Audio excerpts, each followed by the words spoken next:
This is the story of Emma, a devoted Christian wife, and her Muslim neighbor Ahmed. Their affair, shrouded in secrecy, would lead to a crime that rocked the community. It was 2009, and Emma's life appeared to be everything a Christian wife could hope for. Living in a modest but well-kept home in a peaceful neighborhood in Atlanta, Georgia, she was married to Mark, a man respected in their church community for his devout faith. Mark, 38 years old, was a pillar in the church, often leading prayers and involved in every Sunday service. He was a man of discipline, punctuality, and quiet authority. However, their marriage had always been one-sided. To the outside world, Emma and Mark looked like the ideal Christian couple, but inside their home, Emma felt a constant emptiness. Emma, at 35, was a dedicated housewife, caring for their two children, Sarah and David, aged 12 and 8. She was heavily involved in church activities, Sunday school, charity drives, and women's fellowship, but none of these filled the void inside her. Mark, though a good provider, had become emotionally distant over the years. They rarely spent time together beyond their church commitments. Emma longed for warmth, affection, and someone who could truly see her beyond the roles of wife and mother. In the quiet of her own home, Emma felt invisible. She would often sit by the window watching the world go by, wondering if life would always feel like this, a series of routines and responsibilities void of real connection. The love she once thought would grow with time had stagnated, and Mark seemed more invested in his faith and the image they projected as a family than in her needs or feelings. It was during these moments of reflection that she first noticed Ahmed. He had moved into the house next door in the spring of 2009, along with his wife Aisha and their newborn son. Ahmed, 32, was quiet and polite, always offering a friendly wave when they passed by. He was a civil engineer working long hours but still made time to attend to his family. His wife Aisha stayed at home with their baby, rarely seen outside the house as she was battling postpartum depression. Ahmed and Emma's interactions began innocently. At first, it was casual exchanges over the fence, talking about neighborhood issues or the children's schooling. Emma noticed Ahmed's gentle nature, a stark contrast to the cold indifference she often felt from Mark. Over the next few months, the two families started to interact more, attending neighborhood barbecues and events. Ahmed always showed kindness and respect, and soon, Emma found herself drawn to him in ways she never anticipated. Emma had never thought about straying from her marriage, but she couldn't ignore the feelings that started to grow. She tried to push them down, reminding herself of her vows and the faith she was supposed to uphold. Yet, every time she spoke with Ahmed, there was an undeniable connection. He too seemed to be struggling in his marriage. Aisha's depression had created a distance between them, leaving Ahmed lonely and emotionally exhausted. In many ways he was experiencing the same isolation Emma felt in her own home. As the months rolled into 2010, Emma and Ahmed's interactions became more frequent. She found herself looking for opportunities to bump into him, whether it was during their morning routines or while picking up the mail. Their conversations, while still innocent on the surface, grew deeper. They would talk about their lives, their struggles, and the loneliness they both felt. Ahmed admired Emma's intelligence and strength in managing her household, while Emma admired Ahmed's calm and thoughtful nature. He listened to her in a way Mark never did. Emma would often reflect on these. Late at night, feeling both guilty and excited, she knew what she was feeling was wrong, but the sense of being seen and understood by Ahmed was something she hadn't experienced in years. It felt like a light in the darkness of her monotonous life. Ahmed too felt conflicted. He had grown up in a conservative Muslim household where marriage was sacred and affairs were strictly forbidden, but the bond he shared with Emma felt different. It was deeper than just attraction. It was as though they understood each other's pain. He would often think of her when he was away at work, wondering how she was coping with the coldness of her own marriage. He justified his feelings by telling himself he was providing Emma with the emotional support she lacked, but deep down, he knew this was crossing a dangerous line. By the middle of 2010, the affair had taken a different turn. What started as emotional support transformed into something more physical. One evening, Ahmed invited Emma over under the guise of borrowing something for the garden. Aisha was away visiting her family, and the children were asleep. They sat together in Ahmed's living room, the air between them thick with unspoken tension. Neither of them planned for what happened next, but in that moment, they could no longer resist the pull they felt toward one another. It was a moment that changed everything. From that night on, the two met in secret whenever they could, their affair hidden from their spouses and the rest of the neighborhood. Emma would sneak over to Ahmed's house when Aisha was out, and they would spend hours together. The guilt weighed heavily on both of them, but the forbidden nature of their relationship only heightened the intensity. Emma, a devout Christian, found herself praying for forgiveness each night, only to fall back into Ahmed's arms the next day. She knew what she was doing went against everything she believed in, but she couldn't stop. The thrill, the excitement, the feeling of being wanted, it was intoxicating. Ahmed, on the other hand, began to rationalize his actions. He convinced himself that his marriage to Aisha was falling apart anyway and that he was giving Emma what she desperately needed, affection and love. But the affair began to take its toll on him too. He became more distant at home, avoiding conversations with Aisha, who was growing suspicious of his behavior. Ahmed's once calm and collected demeanor started to crack, and the weight of the secret was becoming too much to bear. By the end of 2010, both Emma and Ahmed knew they were heading toward disaster. They had crossed a line that could never be uncrossed. They were trapped in a web of deceit and passion, knowing that if their spouses ever found out, the consequences would be devastating. And yet they couldn't stop. Emma, caught between her guilt and her desire for Ahmed, found herself living a double life, pretending to be the perfect wife and mother by day while indulging in her forbidden affair by night. Ahmed too was consumed by his feelings for Emma, unable to break free from the hold she had over him. Their affair had become an addiction, one they both knew would eventually lead to their downfall. On the morning of March 6, 2012, the police received an anonymous tip about a suspicious death at Emma's house. The local authorities arrived to find Mark's body lying in a pool of blood, with Emma in a state of shock. Ahmed was nowhere to be found, having fled the scene immediately after the murder. By late 2011, the weight of the affair began to show in both Emma and Ahmed's lives. What once felt like an escape had become an overwhelming burden, making it harder to keep up appearances. Emma, who had always been attentive and active at home, started to pull away from her daily routines. The dinners she used to prepare with care now felt like a chore, and the time she spent with her children had become less frequent. Her smiles, once warm and genuine, now seemed forced, as if hiding something darker beneath. Mark, ever the strict and disciplined man, was not one to miss such changes. In the beginning he simply thought Emma was tired or perhaps overwhelmed with their church commitments.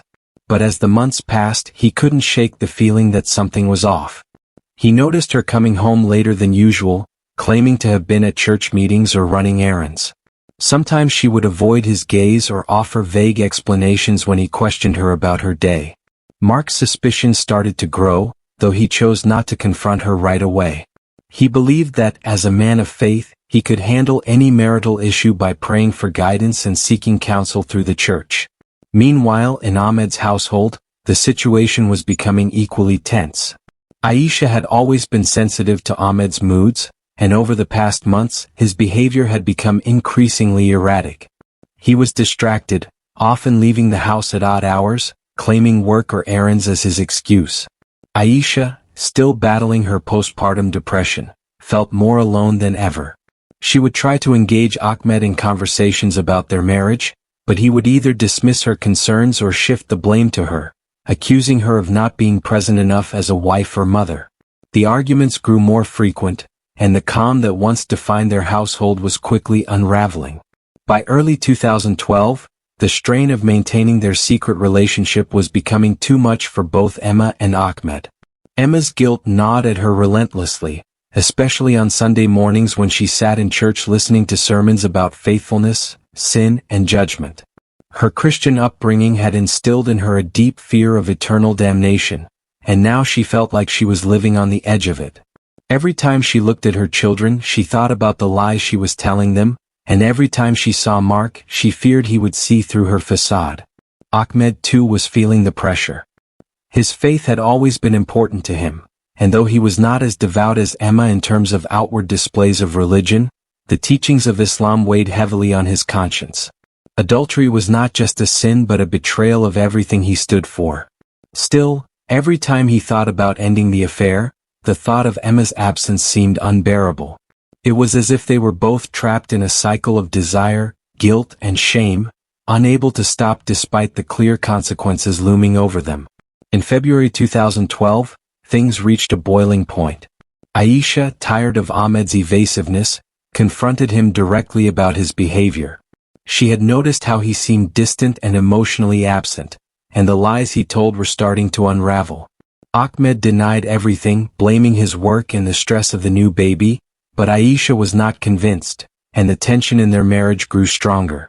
Around the same time, Mark's suspicions about Emma became harder to ignore.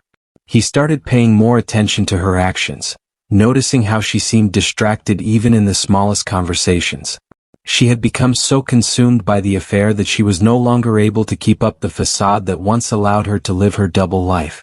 Emma's anxiety skyrocketed, but every time she thought about breaking things off with Ahmed, she found herself drawn back to him, unable to let go of the connection they shared. The affair was at its breaking point. On the night of March 3, 2012, a powerful storm moved through the Atlanta area, bringing heavy rain and strong winds. The weather, however, was nothing compared to the storm brewing inside Emma's home. Mark had gone on a weekend church retreat, leaving Emma to believe she had the perfect opportunity to meet Ahmed in secret.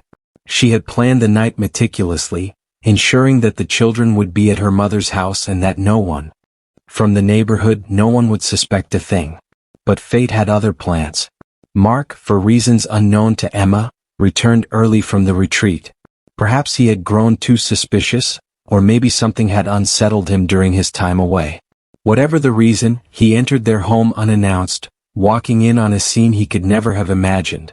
His wife in the arms of another man. His Christian household shattered in an instant. What followed was nothing short of chaos.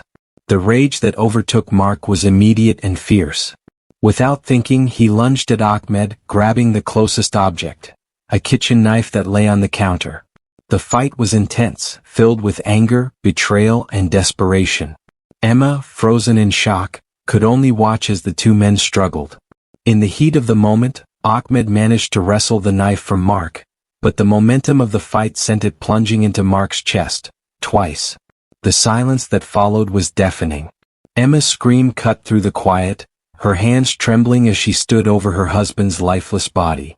Blood pooled on the floor, mixing with the rainwater that had been tracked in from outside. Ahmed stood there, knife still in hand, breathing heavily as the reality of what had just happened sank in. Neither of them had intended for this to happen, but now there was no turning back. The storm outside continued to rage, but inside that house the damage was far worse. On the morning of March 6th, the police received an anonymous tip about something suspicious at Emma's house. When they arrived, they were greeted by a gruesome scene. Mark's body lay cold on the floor, blood staining the hardwood beneath him. Emma, still in a state of shock, could barely speak as officers questioned her about what had happened. Ahmed was nowhere to be found, having fled the scene immediately after the murder, leaving Emma to face the aftermath alone. The investigation moved quickly. By March 8th, the police had Emma in for questioning. At first, she tried to protect Ahmed, spinning a story about a break-in gone wrong, claiming that an intruder had murdered Mark. But the detectives weren't convinced. They had already spoken to neighbors who mentioned seeing Ahmed at the house more often than could be explained by simple neighborly visits. Moreover, forensic evidence from the scene pointed directly to him. Fingerprints on the knife, traces of his clothing in the house. Emma's story fell apart. The police shifted their focus to Ahmed. 4 days they searched for him, piecing together his movements after the murder. By March 15th, they had enough evidence to issue an arrest warrant. Ahmed had gone into hiding, finding refuge in a small motel several towns away, his once calm and collected demeanor shattered by the weight of his actions. On March 20th, Ahmed was found and arrested. He claimed self-defense, insisting that Mark had attacked him first. But the prosecution was ready to prove otherwise. They painted a picture of a man who had let his emotions cloud his judgment, a man who had acted out of desperation to cover up an affair that had spiraled out of control. The case was set to be one that would shock the quiet Atlanta neighborhood for years to come. The trial for Mark's murder began on May 15, 2013. It was a spectacle that drew attention from the entire Atlanta community, particularly those from Emma and Mark's church. The once highly regarded Christian couple, now exposed in a scandalous affair that ended in bloodshed, became the subject of whispers and shocked glances in every corner of the town. From the start, the courtroom was filled with tension that was palpable. Emma, once known for her quiet devotion, now sat accused of a crime that shattered the very values she had long upheld. She had always been seen as the dutiful wife, but now she was publicly exposed as an adulterer. The shame weighed heavily on her as she faced the jury, knowing that every detail of her affair with Ahmed was going to be revealed, saw Emma's fragile emotional state. It was evident in her pale complexion, her hands trembling as she sat in silence. Ahmed, too, was a shell of the man he had once been. Gone was the calm, composed neighbor who had quietly built a life for himself and his family. Instead, he appeared gaunt, his once sharp features now dulled by months of guilt and sleepless nights. He knew there was no escape from the truth, the affair, the murder, and the devastation it had caused. His life, once structured and respectable, was now a complete mess. The prosecution wasted no time in laying out the case. They meticulously pieced together the events of March 3, 2012, painting a vivid picture of two lovers who had allowed their passion and desperation to spiral into violence. The affair, which had begun as a means of emotional escape, had transformed into a dangerous game, one that ended with a man dead and two families destroyed. The courtroom was captivated as the prosecution revealed the affair's full extent. Emma, after enduring relentless cross-examination, eventually broke down, confessing to the relationship with Ahmed. Her attempts to cover for him had fallen apart, and with each passing day of the trial, the weight of her guilt became more visible. The admission of the affair shocked those who had known her for years. How could the woman they had admired for her faith and commitment to her family betray everything they believed she stood for? As for Ahmed, his defense was thin. He maintained that the murder had been an accident, an act of self-defense when Mark attacked him in a fit of rage. However, the prosecution countered this argument with forensic evidence and witness testimonies that suggested otherwise. Neighbors had seen Ahmed visiting Emma's house too frequently, their secret meetings no longer as well concealed as they had believed. The prosecution argued that Ahmed had every reason to cover up the affair and was willing to do whatever it took to protect their secret, even if it meant killing Mark in the heat of the moment. By the time the closing arguments were made in early July, the outcome of the trial seemed inevitable. On July 20, 2013, Ahmed was sentenced to 25 years in prison for manslaughter. The verdict came as a relief to some, but to others, it felt like justice had only partially been served. Many believed that Ahmed deserved a harsher punishment, that the full extent of his betrayal and the murder warranted more than just 25 years. Emma, on the other hand, received a reduced sentence for her cooperation with the authorities. She had played a crucial role in piecing together the events leading to Mark's death, though her involvement in the affair and her initial lies to the police meant she couldn't escape punishment entirely. She was sentenced to 15 years in prison, a fate that weighed heavily on her as she faced the reality of being separated from her children for more than a decade. The sentence reflected her remorse, but it did little to lessen the devastation that had been wrought on her family. The fallout from the trial reverberated throughout the quiet Atlanta neighborhood that had once been a symbol of unity and faith. The local church, where Mark had been a respected member, was torn apart by the scandal. The very foundation of the congregation had been shaken, as people who once worked alongside Emma and Mark now found themselves questioning how such darkness could exist beneath the surface of their seemingly perfect lives. Emma's children, Sarah and David, now left without their father and with their mother behind bars, were sent to live with relatives. The adjustment was heartbreaking. Sarah, at 14, was old enough to understand what had happened, but she couldn't grasp how her life had fallen apart so quickly. She had admired her mother deeply, seeing her as a role model, but now she felt a sense of betrayal that she couldn't put into words. David, still only 10, didn't fully comprehend the gravity of the situation. All he knew was that his father was gone, and his mother wasn't coming home. The church community, once a place of solace, had become a constant reminder of the tragedy. Emma's name, once spoken with admiration, was now the subject of hushed conversations. No one could believe that the woman who had prayed with them, sung hymns beside them, and raised her children in the faith had been capable of such deceit. The judgment from the congregation was harsh, and while some tried to extend forgiveness, most couldn't move past the betrayal. For Aisha, the emotional fallout was even more profound.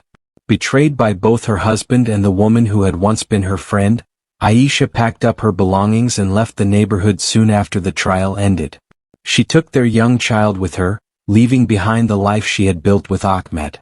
Shattered by the affair and the murder, the pain of Ahmed's betrayal was deep, and Aisha knew she could never look back. Ahmed's life was in ruins. From his prison cell he had plenty of time to reflect on the choices that led him there. The guilt weighed heavily on him, knowing that his actions had not only taken a man's life but also destroyed his own family. His child would grow up without a father, and Aisha would never forgive him for the shame he had brought upon their family. His career, once filled with promise, was now over. The future he had imagined for himself was gone, replaced by years of solitude behind bars. The neighborhood, once peaceful and tight-knit, was left to grapple with the tragedy that had unfolded in their midst. The shock lingered for years, with residents often whispering about the affair and the murder whenever they passed by Emma's old house. What had once been a symbol of suburban bliss was now marked by the memory of what happened inside. In the end, the scandal left an indelible scar on the community, a reminder of how quickly lives can unravel when secrets are kept too long and passions are left unchecked. Emma and Ahmed's actions didn't just destroy their own lives. They tore apart the very fabric of a neighborhood that had once believed in the purity of faith and family. It invites us to ask, what drives people to make choices that lead to destruction?